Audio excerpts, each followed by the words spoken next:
নাসুম আহমেদ এই নামটি বাংলাদেশ ক্রিকেটে খুব বেশি জনপ্রিয় না হলেও হয়েছেন অবহেলিত। বাংলাদেশ ক্রিকেটে অবহেলিত ক্রিকেটারদের মধ্যে নাসুম আহমেদ ছিলেন অন্যতম। তবে দলে মোটামুটি পারফর্ম করেও ছিলেন না বিসিবির আশেপাশেও। কেন ছিলেন না এটা সবারই জানা, তো সে বিষয়ে আজকে ব্যাখ্যা করব।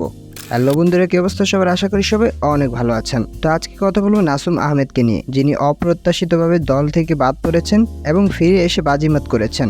তো সম্পূর্ণ ভিডিওটি দেখবেন এবং আপনার মতামত কমেন্টে জানাবেন। তো ভিডিওটি শুরু করা যাক।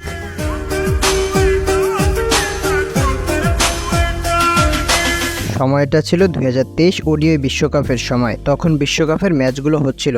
এরই মধ্যে নাসুমের সাথে ঘটে যায় এক অপ্রত্যাশিত ঘটনা। তার গায়ে হাত তুলেছেন চন্দ্রিকা হাতুড়ি সিংহে, যেটা ছিল ক্রিকেটের জন্য লজ্জাজনক। একটা ক্রিকেটার যেমনই পারফর্ম করুক না কেন, সেজন্য তার গায়ে হাত তুলবে? হাতুড়ি কেমন ছিল সেটা সবারই জানা। যাই হোক, এরপর নাসুম ছিলেন না বিসিবির আশেপাশেও। এবার আফগানিস্তানের বিপক্ষে দলে জায়গা পান নাসুম আহমেদ এবং প্রথম ম্যাচেই সুযোগ পান, আর তাতেই বাজিমাত করলেন নাসুম। ব্যাট হাতে এবং বোলিং হাতে দেখান দুর্দান্ত পারফর্ম। এভাবেই স্বৈরাচাররা হেরে যায়, জিতে যায় নাসুমরা।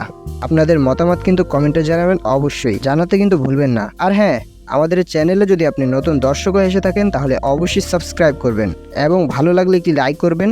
তো সবাই ভালো থাকুন, সুস্থ থাকুন। আল্লাহ হাফেজ।